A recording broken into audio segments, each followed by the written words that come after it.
Shalom, میرا نام pastor Shahzad Charles ہے۔ کتابیں پڑھنا میرا شوق ہے۔ مطالعہ کے اس سلسلہ میں آج ہمارا پہلا مطالعہ ہے۔ میں مطالعہ کے شائقین کے لیے pastor Shahzad Charles Bible institute کے اس چینل پر کتابیں، کہانیاں، تبصرے، آرٹیکلز وغیرہ پڑھتا ہوں۔ مطالعہ کے سلسلہ میں آج ہمارا پہلا مطالعہ ہے۔ عنوان: توراہ، شریعت۔ شالوم، زندہ آسمانی باپ، یہوہ پاک خداس کے اکلوتے اور پاک بیٹے پاک یہوشوا ہمشیاہ کے نام میں یہ دعا کرتا ہوں کہ آج کا یہ مطالعہ بتھیروں کی رہنمائی کے لیے ایک راہ مستقیم ثابت ہو۔ پاک یہوشوا ہمشیاہ کے نام میں مانگتے اور پاتے ہیں، آمین۔ بشیم یہوہ ادونائے رحوم خانون، بشیم یہوشوا ہمشیاہ، بسلسلہ شریعت کی تعظیم۔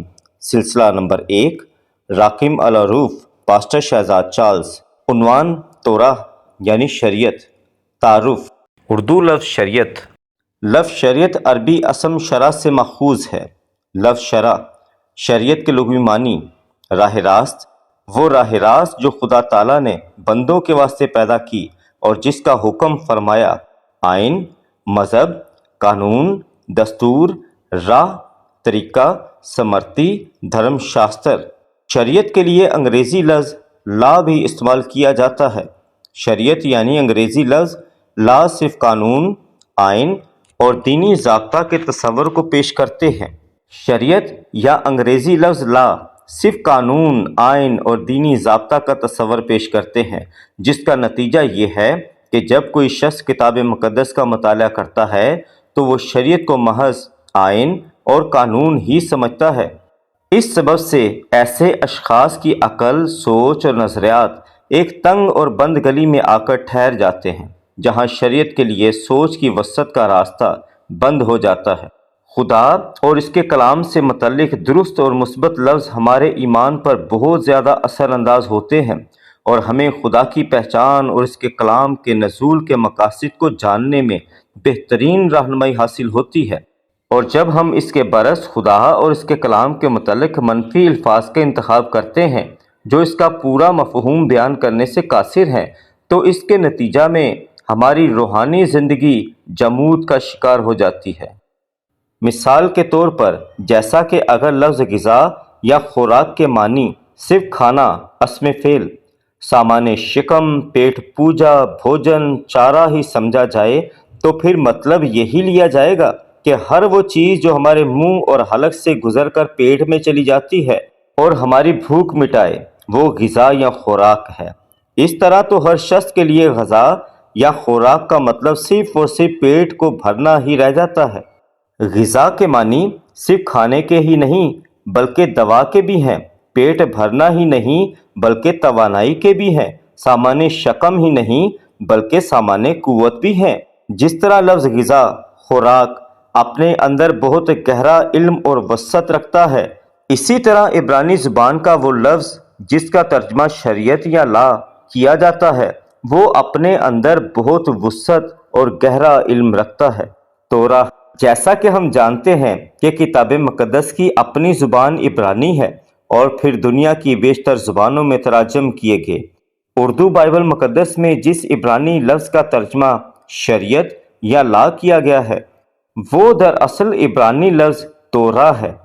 جب ہم شریعت کے لیے عبرانی لفظ توراہ کی طرف رجوع کرتے ہیں تو ہمیں شریعت کی ایک مختلف مگر جامع تصویر نظر آتی ہے، جس کے معنی اور استعمال شریعت، قانون، آئین سے کہیں بڑھ کر ہے۔ لفظ توراہ کا ترجمہ شریعت کرنا بالکل اسی طرح ہے جیسے لفظ غذا کا ترجمہ سامان شکم، پیٹ بھرنے کا سامان کرنا ہے، یا پھر لفظ باپ کا ترجمہ مؤدب کرنا ہے۔ اگرچہ باپ اولاد کے لیے ضرور ایک بہترین مؤدب ہے، تاہم باپ کا کردار اس سے کہیں بڑھ کر ہے۔